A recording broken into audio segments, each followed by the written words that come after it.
Okay, good morning. You are tuned into 1100 WSGI. This is On the Go with Lee Marie, Stephen Astier, and Gary Lima will also be joining us today. This is Wednesday, October 19th, and actually early voting it opens at 8 o'clock. Is it 8? It is 8. So it just opened here in Robertson County at the election office there on Brown Street. So early voting starts today. All right, start with an opening prayer. Oh, Heavenly Father, we just come to you right now in Thanksgiving, and we thank you for all the blessings here in Robertson County. Thank you for the fall. Thank you for keeping your hands upon us, for your protection, your perfect will, your perfect timing, your wisdom, your discernment. Please guide us today and take the show where you want it to go. We love you. We praise you in the mighty name of Jesus. Amen. Amen. Amen. All right. Good morning, Stephen. How you doing?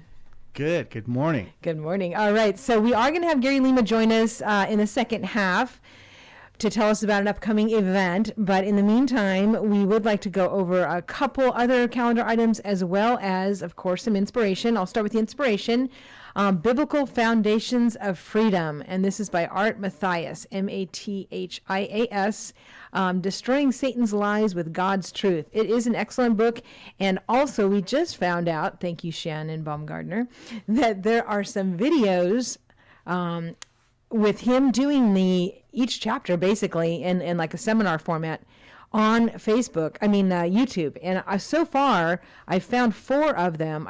It says 1 of 7, so I'm guessing that there's 3 more that are just somewhere else. But if you go on YouTube and you search Biblical Foundations of Freedom, and then Patricia Ketchum is who has posted them, and so that you would want to put that in the search too. So it's Patricia, Ketchem. So we've been listening to these videos all week, and they just have some real amazing stuff in them. Stephen, did you want to mention anything about the videos that we've been playing this week? Well, we're talking about living a more productive and happy life because you have the freedom to do so. If you can get to that point where you can receive some restoration and some healing from hurts and past abuses to your life. Mm-hmm. So whatever that might be, apparently we hold ourselves back, and there's so much freedom available to us that we don't know about until we can actually get to that point. So let's not hold ourselves back. Let's live a free and fulfilling life, mm-hmm. and overcome, not through the sure will of the individual, because we sort of let ourselves down when that happens. But there is freedom available for anyone who suffered holding themselves back, who suffered injury and anger and hatefulness, due to things that have happened to them in their past. And if they can just get through this. Now, a lot of what he talks about in these videos that are on YouTube a lot of these things are about healing and restoration of the person who is angry or hateful. But they go through a lot of the different emotions and how they can hold you back. If you want to be free from these things, you want to check it out. I found it very helpful. I think that there's just so much that leads to physical impairment and disease, physical diseases that are linked to our emotional health. So when we talk about emotional health and we talk about spiritual health, spiritual fitness, and being ready at any moment to meet our Maker, as that will, to die with a clean conscience, and to sort of die free from our past. And this is really what we're talking about. But we also want to be free to live a more fulfilling life every day now while we are here with our families. We want to live every day with a loving family, with people that recognize and appreciate who we are and for what we are and for how God made us as individuals. And God made us just the way God wanted to make us. And we get to that point there. He talks about a lot of things. He talks about gender confusion. You know, we got a lot of gender confusion going on right now. Mm-hmm. We got a lot of kids out there that think that they might have been born the wrong gender. And there's ways to get through this and overcome this and actually live a fulfilling life the way God made you, male and or female. Now, God makes us man and woman, male and female. Now, there's a lot of confusion out there over this, but the way God made you is the way God wanted you. So you can get through this. Someone was born a man, they think they're a woman. That's a lie, and they need to get through that lie, and they can come through it. Now, I know that that's going to be very controversial, but when you see the long-term studies that have been done on this, you find out that these things are just confusion, and people can get through this, and they can overcome it. The brain can change. The brain and even the genetics. He talks about genetics in these things. Now, understand that your thoughts and emotions and feeling, your spiritual health and your emotional health can alter your own genes, can alter the way your brain formats itself. So you can format yourself one way and start altering and formatting and turn yourself into somebody completely different. That can be reversed. So based on experience. And they said there's long-term studies now.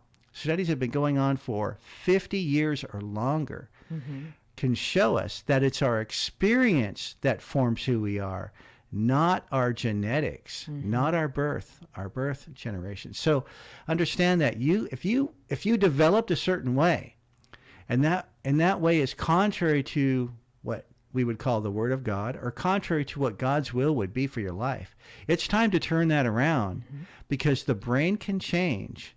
And your genes can be altered through your own emotional experience. And you can reverse that and bring it back again. Good point. And, this book was actually first published in 2000, it looks like. And I know that I had it probably since about 2008. And I hadn't opened it, And Shannon and I were having a discussion one day. And I said, well, you know what? I have a book that seems to be, might be helpful. And I passed it off to her, and she was like, oh my gosh, this book is so awesome. And then when she returned it like a week or two ago is when she said, oh my gosh, I found the videos on YouTube. So we've been watching those and listening to those, and there's a lot of scripture in there. So it's just it was great. And one thing when you did bring about the gender issue, I did want to mention that. Thank you, Christine, for sending this over. October 21st, which I guess today's the 19th, so this would be Friday at 4 p.m. There is a rally actually to end child mutilation, and it's going to be at the state capitol here in Tennessee. So that is this week, Friday at 4 p.m. So you can go on Facebook. They do have a flyer, yellow flyer. I'll post it on my Facebook page as well.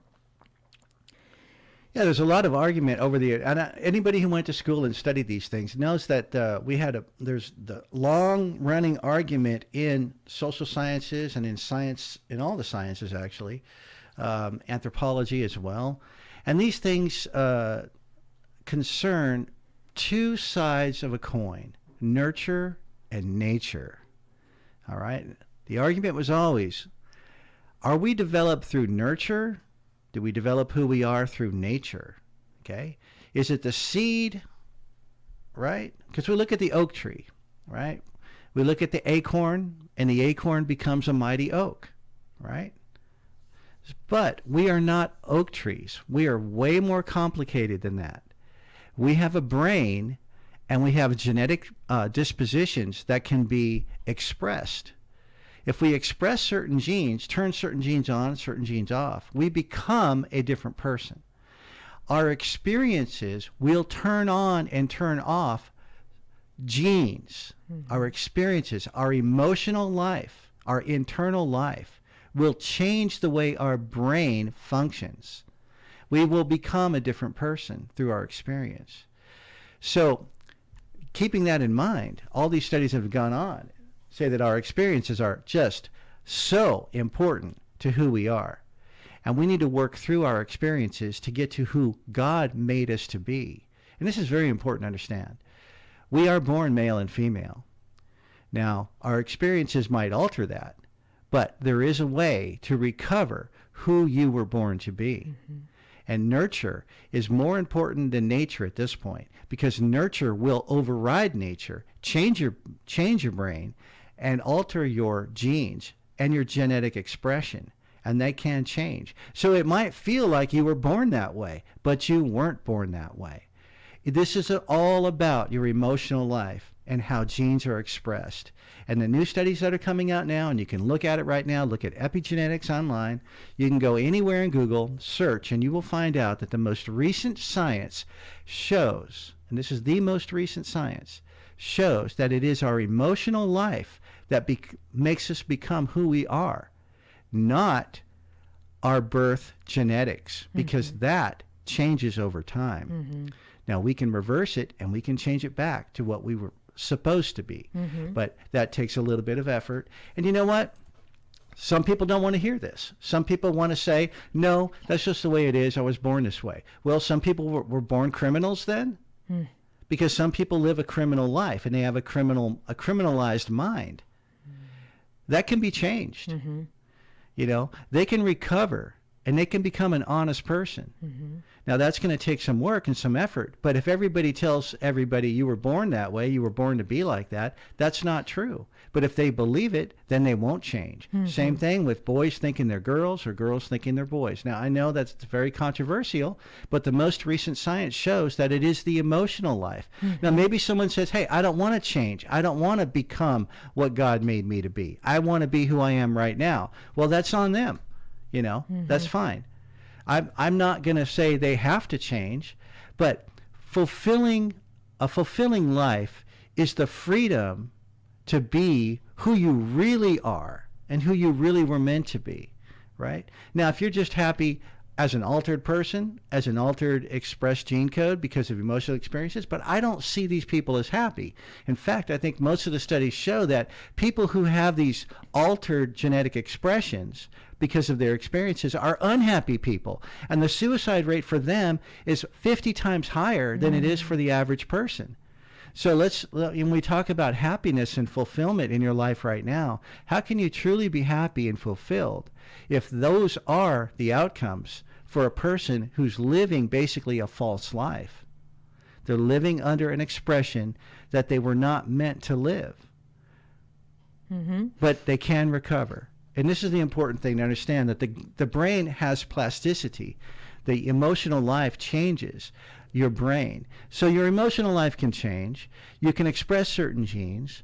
You can change it back. Or you can reverse anything that's happened, that's hurt you, that's harmed you, that's caused you to become a person that you probably are not better off in that sense. You're probably better off, if you were, to try to recover from from that person and become who you should be. Become somebody that's going to be happy and fulfilled and free from these alterations. And I think it's important. We should not go through with child mutilation, because child mutilation, then you're taking a step too far here. What you're doing is you're taking something that was altered, that's plastic, and that can be altered again and reversed, and now you're trying to add a physical alteration to something that is fluid. It's not real. It's fluid. It can change at any time.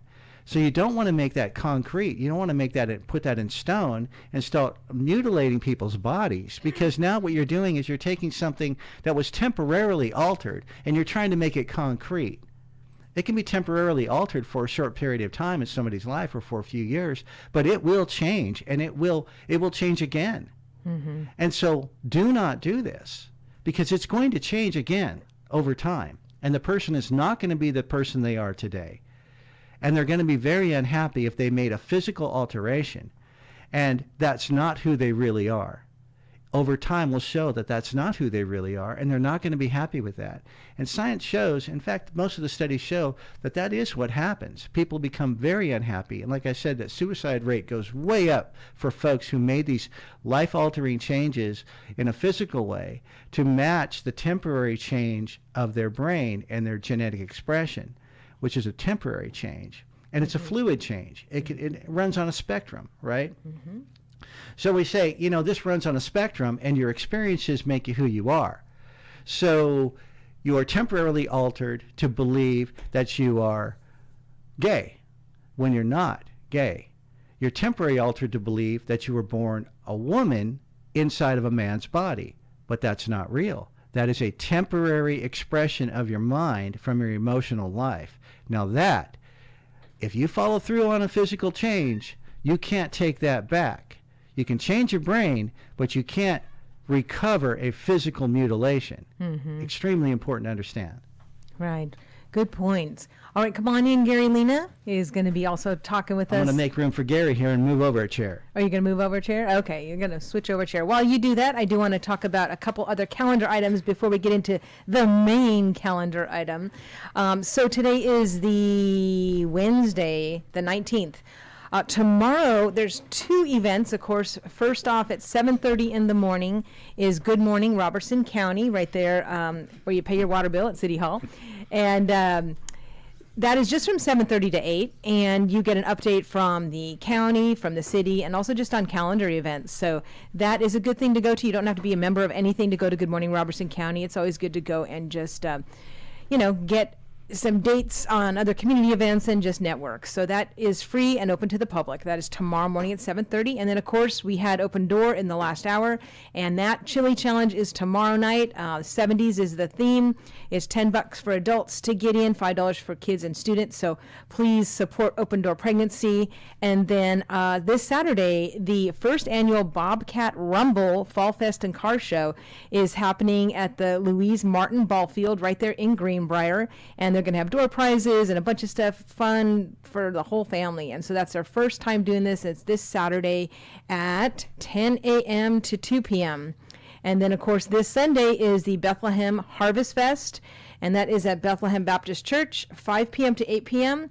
this Sunday. So there'll be food and hay rides, petting zoo, face painting, live music, s'mores, inflatables, and lots of stuff. And that's at 5081 Bethlehem Road, right there in Springfield on your way to White House. So make sure you check those out. That's for this coming weekend. But I'm real excited to have Gary Lena in the house to talk about something that's coming up more towards the end of October, but I want you guys to know now so you can get that on your calendar. So good morning, Gary. How are you doing? I'm doing fine this morning. How are you? Great.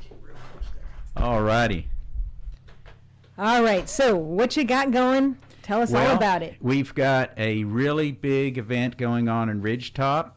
It is a Civil War reenactment, but it's more than that. It's a full weekend. On Friday, there's a school day with a program for children. There are a lot of reenactors involved, not just military soldiers, but civilian reenactors. The Paris Landing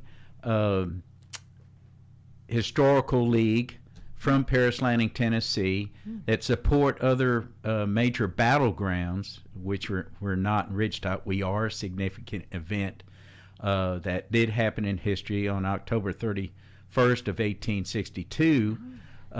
They are coming, and they're going to provide for children's programs, and they bring in a lot of artifacts. And by the way, we will have this year for sure Abraham Lincoln and his wife coming as reenactors, my goodness. which is pretty interesting. Yeah. But they'll be doing children's programs. Saturday and Sunday is full of a number of different things going on, besides the fact that there will be a battle on Saturday and Sunday at 1:30. We've got all kinds of vendors. We will have 11 food vendors. Oh, good. And we will have craft vendors. There's a ladies' tea at the Wilson House, which, by the way, was built by a former Confederate captain in 1895. It's really nice inside. When is the ladies' tea? Now, the ladies' tea is probably going to be about tea time between 12 and 2 in the afternoon.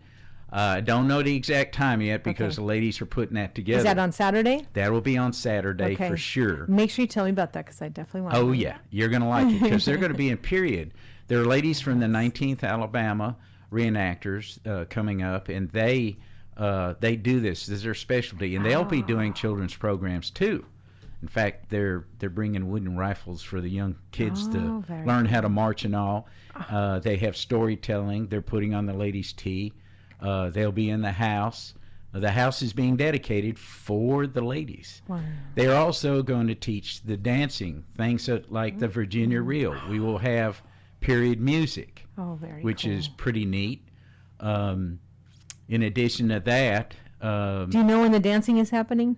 The dancing should be in the early evening hours with some daylight breaking a little bit to dark. On Saturday? Yeah. Okay. I don't have that itinerary yet because there's so many moving parts in this. Right. I'm kind of like the one that I was asked to put this together many months ago by the city of Ridgetop, and I've been a reenactor for over 20 years in cavalry, because we are going to have cavalry, cannon, and infantry, and I let all those people contributing to it to put their program together.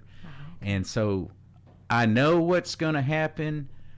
When it happens, I'm letting them put the itinerary together and work together. Okay.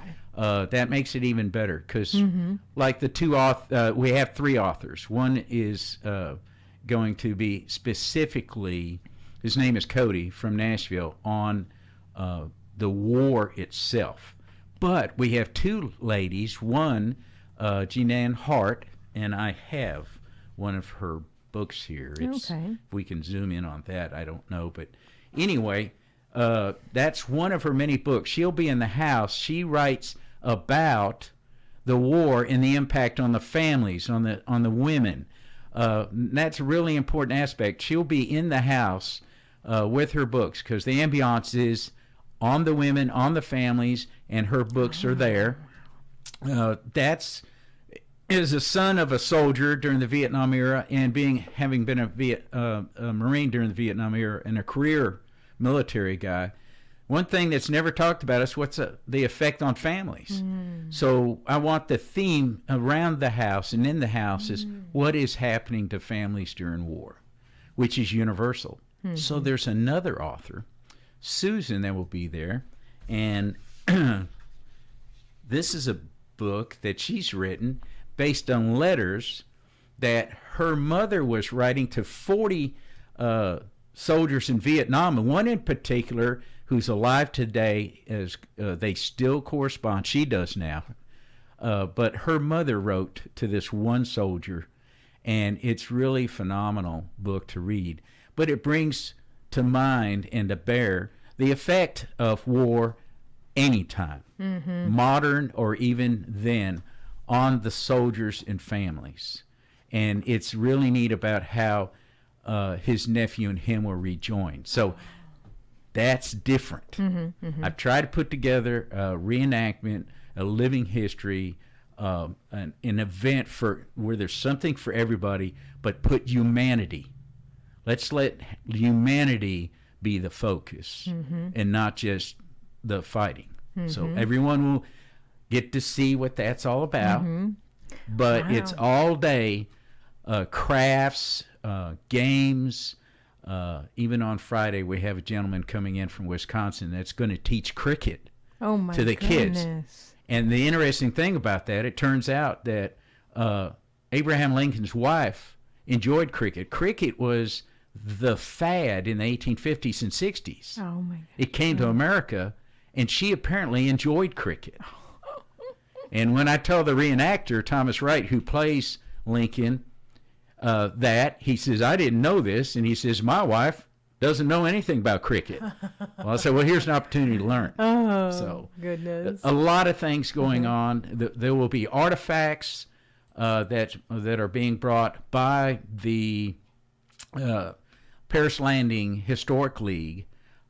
They say they have a warehouse of them. They're going to bring a lot of displays. There will be a program on all the flags during the war. Wow. More than I can tell you now. I was going to say, this doesn't sound like the normal reenactment ones that we read about, It sounds like you have like the full festival happening. It's more festival, and that's because over 20 years of going to reenactments, very large ones, campaigner events, which are the hardcore, to events that involve big battlefields or living histories, park events, private land events. I've seen some of the mistakes. I've seen really good stuff, but it's never been comprehensive where it's like there's something for everybody. And I want this one to be a teaching event and some festival in it where, even people from north, south, whatever, get to realize this was an American event and we're all the same people. It's unique. Well, it sure does sound like it's something for the whole family, because I had no idea that you were doing tea and dancing, and those are two of my favorite things. Well, speaking of that, you will be taught how to do the Virginia reel. I love the Virginia reel. It's beautiful. Yes. And yes. it's a lot of fun. I think, well, we did it at the Bluegrass Festival, but I think, no, the last time we did it was at the Dickens Festival in Franklin, because they do a They demo do that, of that yeah. too. Well, I got another newbie. The McClung's battery of artillery. We got a number of artillery units that getting involved in this.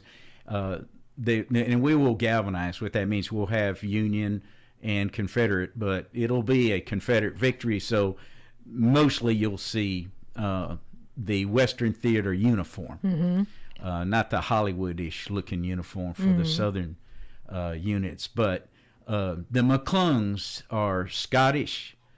There were a lot of Scots, Irish in the southern side, Middle Tennessee area. And the McClungs in particular have their Scottish tartans, their kilts. Nice. And they're coming to the dance in their kilts. Oh, very cool. So that's going to be unique. People will say, what does this Yeah, mean? great. Well, we do have to take a station break right now, but I do want to just let you all know that we are tuned into the Go Show. We have Gary Lima here, and the title of your festival is Morgan on the Rim. Morgan on the Rim. So we're going to hear a little bit more about that as soon as we come back from this commercial break. The Health Kick Store is here to help you with your allergies and many other health concerns naturally. The Health Kick Store has been serving our community since 1993 and is our area's largest vitamin and herb provider. They are located at 511 Memorial Boulevard, Springfield, Tennessee, right next door to UPS. And guess what, seniors? You get 15% off every first Tuesday of the month. For more information, call 615-384-7482 or visit thehealthkick.com. Hi, this is Lee Marie with The Go Show. Join me. All right. And I do want to remind you that we have a special event coming up to the Health Kick Store, and that is going to be the first Friday of November, because the first Friday of November, Wild Doc is coming out for a special in-store appearance. So you don't have to drive all the way to Clarksville to meet him. You can actually meet him on the first Friday of November at the Health Kick Store. He will, of course, do the radio show as he always does here the first Friday of every month, from 8 to 9, and then he will be headed over to the Health Kick Store, and he will be there from 9:30 to 10:30. And of course, you all know where it is because it is right next door to UPS on Memorial Boulevard, right above 5th Avenue. And looks like you wanted to say something, Stephen, so I'm going to turn on your microphone. Well, I think I have a question for Gary. Okay. I know that you've done reenactment work yourself, and you've been involved in these, and I guess they make this very realistic, and they actually have a lot of rules where you have to follow to make sure that you are enacting exactly the way it happens. So you have the same experience, for the most part, that one of the Confederate or Yankee soldiers would have gone through. And I know that you've got some tremendous experiences, what it feels like and what you had to go through to enact a battle and become a soldier out there. Maybe you can tell us a little bit of what that was like, riding the horse, getting out there. You've got cold, you've got heat, you've got everything that you experience as a soldier. Go ahead and tell us about some of those tremendous experiences that you've had. Well, having done it for 20 years, and having done 20 years on active duty in combat arms units, tanks, and I was an infantry company commander, and before then I was in Marine assault helicopters enlisted. I was later an officer. When I got involved in reenacting in 1999, I ended up joining the 9th Tennessee Cavalry, and later we rolled into the 7th Tennessee Cavalry, and of course I'll be with the 7th Tennessee Cavalry for this event. And we have some other groups mixed in with us this time. But I learned to become one with my horse, and I had a wonderful horse named Scar. His registered name was Southern Politician, which is kind of a strange name to have, but he had a little scar on the left of his cheek, and he passed away a few Augusts ago, so I borrow a horse, a mare. But he was a very powerful horse, and I learned the danger of being cavalry. It is a dangerous hobby, and for the artillery it is, and even for the infantry. but there's a lot of camaraderie. And we jump ditches, jump fences. We fire off the horses. They're used to the cannon. There's a thrill. There's a danger in it. I've crashed a few times and survived. But the camaraderie and the excitement is there. But then you get into a first-person mentality. You study the soldier that you're supposed to be. Every reenactor that takes it seriously wants to portray the history as accurately as possible and know the reason why he wants to do it. And, as a result, you live it. And I've been on reenactments where we mounted up to 400 Confederate cavalry alone, or you had 15,000 reenactors total. I've been to smaller events where you have a few hundred or a couple of thousand or 6,000. But the main thing is, even though you're in the saddle and you're riding, and it's cold weather or it's hot weather, or long hours. I've done Morgan's Raid in Ohio, which is part of the 1,000-mile raid that John Hunt Morgan did. And this is part of John Hunt Morgan here in Ridgetop that we're reenacting. You feel it, and you know it, and you're comrades together, and you're tired in the saddle, and you're running 10 hours in the saddle in a day, walking, dismounting, walking your horse, and then you get engaged in battle. And the animals, they believe it's real. Mm-hmm. And you have to sometimes be careful, with your mindset. Right. And realize that what you're doing is you're trying to honor the soldier. Mm-hmm. What they went through. And yeah, we sleep on the ground. And yes, we're soaking wet and we're cold or we're hot. And then, try to honor it as well as possible. Take the risks. Sometimes there are crashes. Sometimes people do get hurt. But for the generally speaking, you're very highly disciplined. The horse comes first. Mm-hmm. The units are disciplined, the ones that I've ridden with. Abuse of an animal is not going to happen. Mm-hmm. For every hour that you're riding, 10 minutes, you're dismounted, walking the horses. The commands are real. The bugle calls. You operate just like a regular active duty unit. Wow. I mean, you obey the sergeants, the corporals, the officers, and nobody's getting paid. Mm-hmm. And most of them have never been in the military, yet they operate as good as That's what my next question was going to be. Oh yes, okay. The discipline is there, and you play the game like it's supposed to be, and it's enjoyable because there's a camaraderie out of it. Mm-hmm. But the best part of all of it, even after a hot long day and you're sore in the saddle, you spend time with your animal, you groom your horse, you take care of them. Everybody watches each other's horses. You have them on the picket line. At night, you have to go check them. Wow. You have guard duty. Make sure the horses have their hay. They get, sometimes, you notice they need water. You'll take 2 or 3 horses to go water them while the other cavalry troopers are sleeping. It's one of those things where the camaraderie between horses, men, and each other are all one. Wow. And in the fight, you thank goodness it's not live ammo. Oh, yeah. But also, you end up sitting together, blue and gray, and around the campfires and have a good laugh about, I saw when Lima went down, or this and that. What were you thinking? I don't know. So now, do all the reenactors stay over that Yes. Friday night and Saturday night, or? Oh yes, we sleep on the ground. We stay with our horses. And this is hardcore. Oh no. Oh, this weekend in Ridgetop, this is nice living. When we do the big events or the campaigner events, those are tough. And especially if you are required to be in first person the whole time. Oh.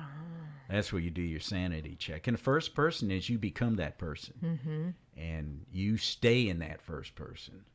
Wow. And in fact, my first person for years has been, I never wanted to be in the war, and I lived down around Chattanooga, and I was a muscleman.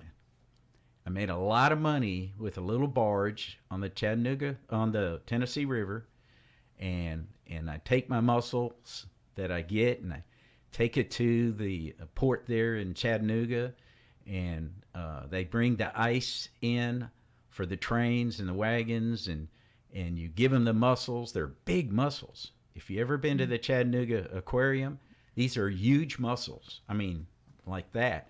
And the wealthy people in Atlanta and Chattanooga and elsewhere, that's what they eat. And they put it on ice, and I made a lot of money. Well, one day, and Union gunboat comes down and blows my barge out of the water, my little barge, where I'm rowing with my big pole, and that's my living. And I barely escape, and this is about 1863. I get home, and they burn all my crop and literally molested my family, and that was it. I went down to the nearest Confederate unit I could find and joined up. Now it became my war. Now that's who you were for quite a while. That is my, and I happen to have a horse, and I got the McClellan saddle and a Union saddle, and I got put together what I could, and that's it. Now I'm part of the war. It's really amazing, Gary, for most of the folks who may not know. If you're new to the area, or if you're new to the radio here, we're talking with Gary Lima, who's a retired major from the United States Marine Corps, who is in charge of this entire project going on, Morgan on the Rim, reenactment from the Civil War, and recounting some of these experiences that he's had, of course, as a reenactment, which he brings his experience as a real major in the United States Marine Corps. I'm sure he's bringing that as well. But to know that every reenactor has a backstory for their character that they're playing out, they're living out on that battlefield as they enact that part of the Civil War for themselves from a first-person perspective. And that is just an amazing story that your backed character is actually a Muslim who was selling mussels to the rich folks out by Chattanooga, who actually gets caught up in this war because his family gets injured by the North, by a gunboat coming down from the North, and he decides that this is his war and he's going to fight back.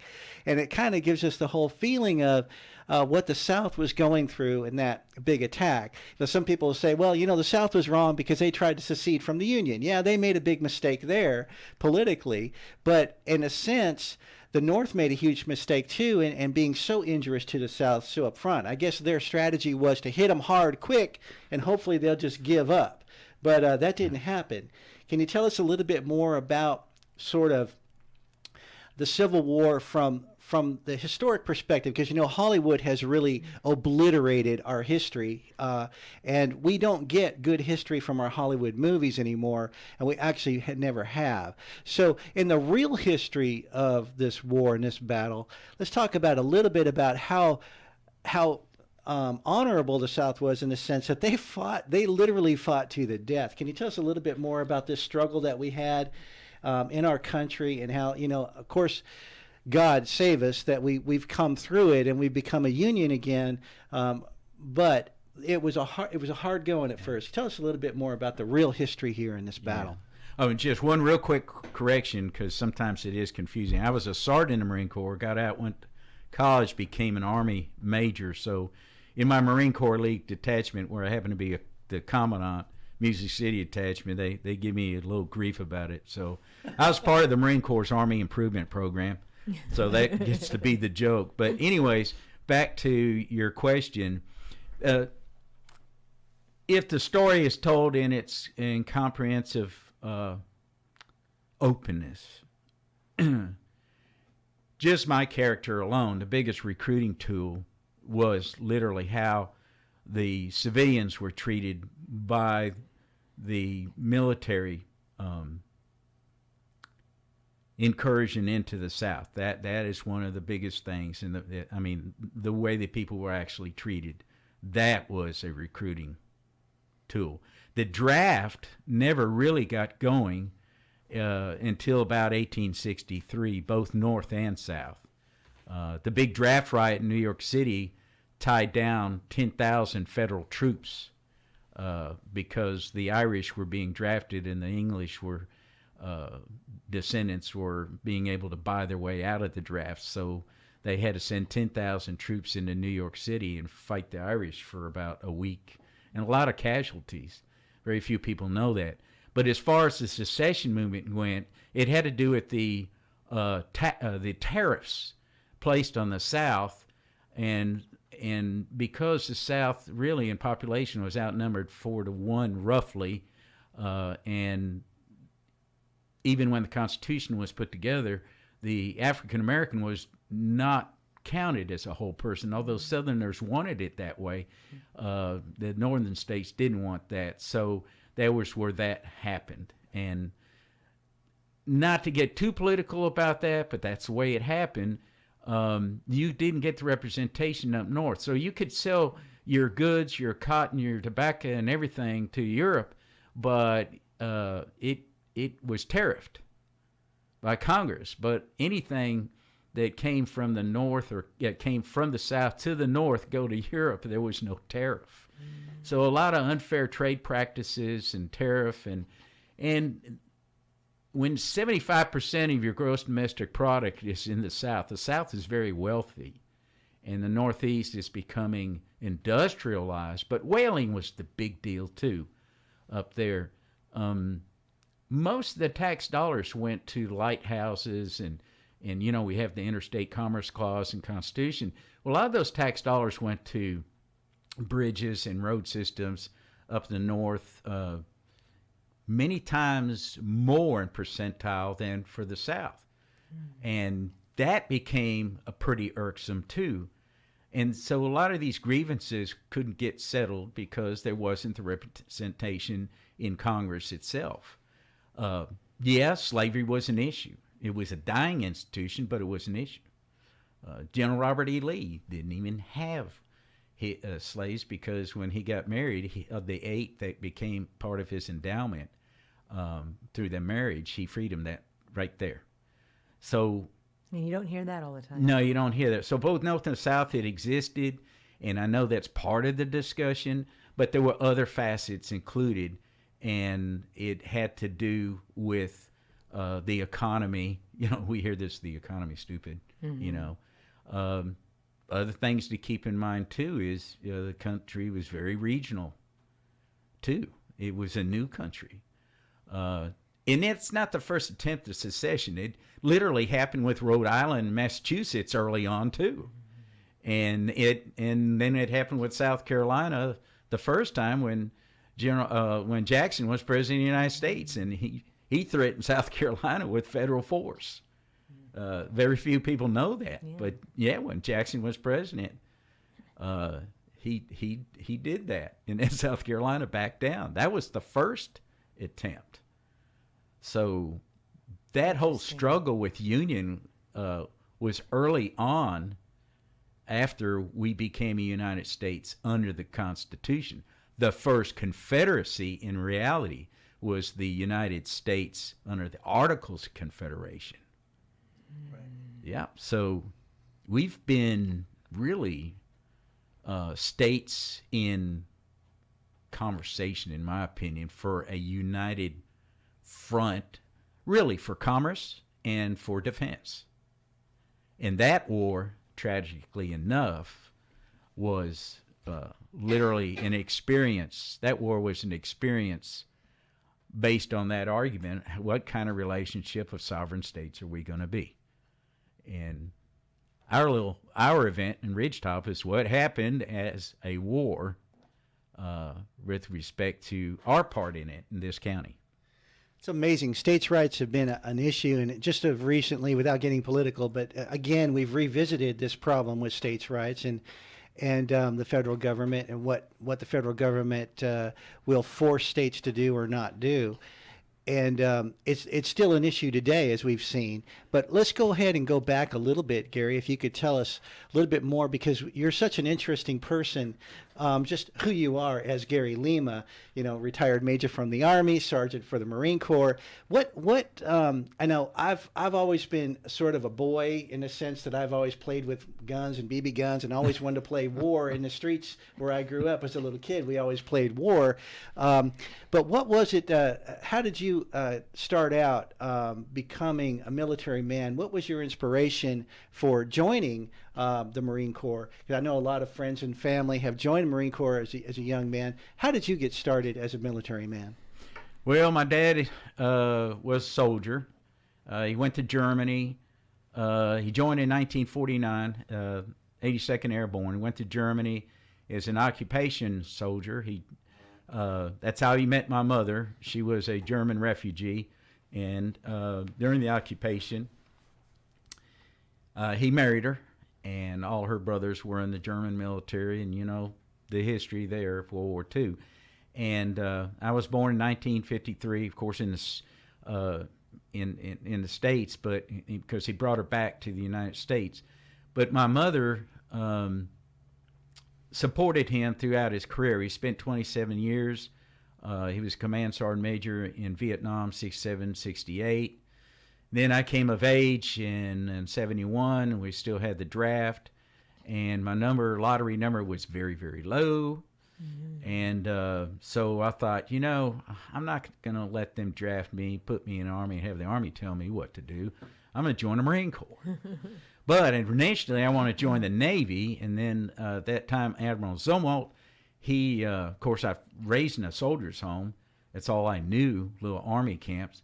So Admiral Zumwalt, he took away that Navy uniform that on the Cracker Jack box, and that's the uniform that all the girls liked, and it's so sharp, and took that away, and I said, no, I want that uniform. What else goes to sea? I guess because I want to be in destroyers. Well, Marines do. Well, I joined the Marine Corps, went to Parris Island in 1971, and I wish my dad had taken me out to the woodshed. So anyway, I spent 4 years in the Marines and was part of all that, what that entails. Got out, went to college, and thought, you know what, I think I'm going to go and do something safer. We couldn't acclimate then. I just didn't. I had a hard time adjusting to the civilian world. That was, the post-Vietnam thing. So when I got out in 75, went to college, a bunch of us decided, let's join the ROTC, Army. And I became an armor officer. Okay. Retired in 1996 and ended up in a second career with State Emergency Management Agency in the nuclear program, fixed nuclear facilities. All right. Well, thank you so much for all of your service. Goodness.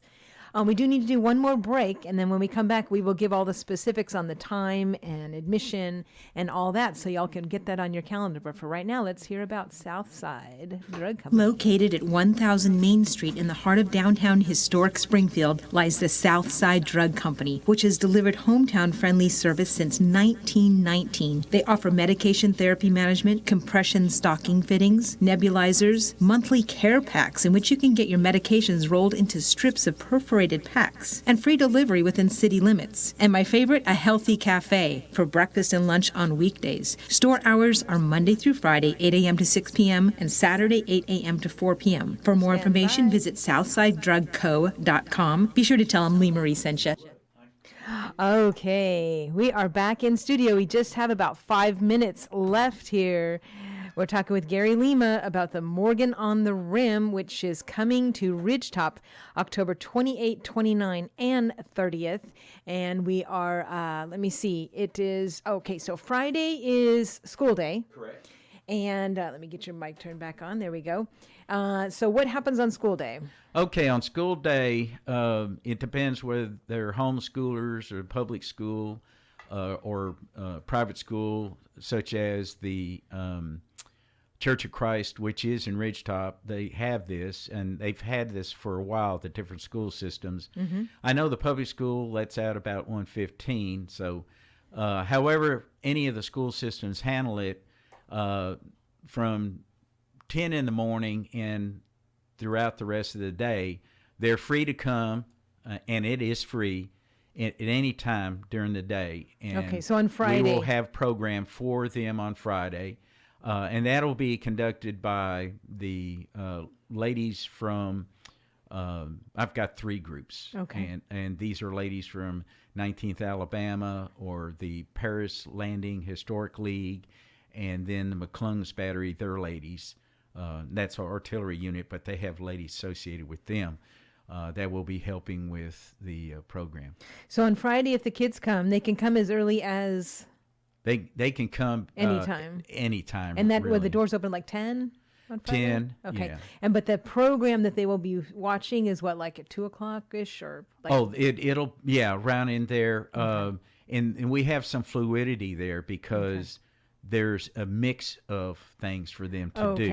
Okay, great. And then on Saturday and Sunday, again, doors open at 10 probably. Oh, at Saturday and Sunday we are open from 8:30 in the morning till 8:30 in the evening. Oh, wow. The major program in the flyer is the 10 o'clock demonstrations by the artillery, infantry, and cavalry of how they drilled, how they perfected their discipline with cannon, infantry, and cavalry. They're different drill for battle. And then at 1:30 is the actual battle. So, but in between all of that are all the other programs, almost the festival-like atmosphere. Okay. Excellent. And so there's going to be food and booths. I know Tennessee Firearms Association is going to have a booth. Absolutely. Matter of fact, they just made a shooting range for kids. So with a rubber band gun. Yeah, that's Make awesome. sure I say that, Yeah. so that the kids can. So that's super cool. And then you have some maps here. Did you want to show those maps? Yes. If we could look at that, and I'll explain what everyone is looking at, if we can get that. It's it won't kind of show hard to see. Yeah. Let's see. up. Yeah. Oh, it's not showing up because of the glare. Yeah, a little bit though. If people zoom in, they might be able to see that. Well, So- I had a more cloth paper one out there. That's okay. That's We only have okay. a few minutes well, left. anyway, you can see once you get there, the map will be online. That happens to be the battle outlay. Okay, now that for one does across show the up because street. it's darker. Yeah, so that it's one does show darker. up. Okay. But anyways, that battle will be across the street on this kind farmer's land who's given us 50-something acres to do. wow. But for on the site when you arrive, there will be an entry point on the gate to the Ridgetop Station Park. Parking will be on the left on the grass. And we do have spillover parking, and we're working on the shuttle for that if we need it. Okay. But when you come in, that will be the admission site. And there will be other booths there. My Veterans of Foreign Wars post will have the best hot dogs you Oh, ever they do have ate. the best. Yes. Best hot dogs I you love have their ever hot eaten. dogs. Will be there just in case you're hungry on the way in. But there'll be a map up that will show you the site. Okay. Then once you're on site, there's the food vendors that will be down at the end near the children's playground area. And everything from Chinese hot food chicken to it's Texas steak, Santa Fe, okay. to Witt's Barbecue, to different types of Memphis soul food barbecue, to rib barbecue. All right, we got 2 minutes left to tell them where exactly and the admission price and the contact info. Okay. The contact info is me, Gary Lima, at 615-477-5721. One more time. 615-477-5721. Okay. Also, we have all kinds of settlers on site, and we have all kinds of craft vendors on site. We have military encampment, the ladies' tea, and the dancing. The children's programs, it's $6 for an adult, which is 18 and over. It's $4 for children 11 That is to 17. a bargain. Oh my gosh. Oh, it's a bargain, and for the 6 to 17, it's well, we've got the student price. The student price $3, and 5 and under is free. Wow. All right, and this is all happening at Ridgetop Station Park. That's right. Remember, Friday is free, even if your public can come in. Okay, so Friday's free to everybody? Free to everybody. Okay. Saturday and Sunday is when we have a fee, and that goes right to helping the park out and next year into our savings for next year's event. Okay. Because we got to pay the musicians. We have period music. Wow. We've got the reenactors are charged to come. And we do have vendor fees and all, but the reenactors pay to come, and the reenactors don't get paid to be there. This is I've put money into this myself. And does your group also just take donations for people that want to, help? If people want to help, it will be to help the park, and we'll have a donations box by the house. Okay. Are you guys still taking vendors, or are you full? Oh, we're full. Okay. We All right. we are full now. Just wanted to make sure you guys. But we do take sponsors. Okay. So if somebody wants a sponsor, it's $100 to sponsor, and the sponsor form is on the Ridgetop website. Okay, the city website. Okay, you heard that. All right, well, thank you We at so Focus much. on the Family for, want you to joining know us. about I the am Legacy really excited now. I Grandparenting know that I've Summit been hearing coming about to a it, but I location had near no you October idea 20th to and the extent of 21st. what Hear this is from gonna be. inspirational And what an speakers to build your amazing spiritual memory legacy. for you to Find make out with more your at family. legacycoalition.com/summit. Homeschoolers and, This all program the is kids, they'll sponsored by all Focus learn. on the I mean, even Family, adults are a gonna learn a lot listener-supported from this. ministry So I helping really families appreciate all your thrive hard in work to make Christ. this such an authentic festival. Today on Thank you Focus so on the much for Family, your our service guest is in the military, David for Ring, coming and out. he shares And so you his guys are gonna unique wanna check that perspective out, put that about on your living calendar. with Again, cerebral October palsy. 28, 29, and What's 30th, wrong with Friday, cerebral Saturday, and Sunday, palsy? right here at Ridgetop Station They Park, tell me Morgan on the it's Rim, a Civil War handicap. reenactment. It's Thank a you so much, Gary. And for the disability. rest of you out there, Baloney. we're glad that you all tuned in to Baloney. the Go Show. I would I will be be back like I next am Wednesday. in the day. God bless, They and make it a healthy great week. man that don't know.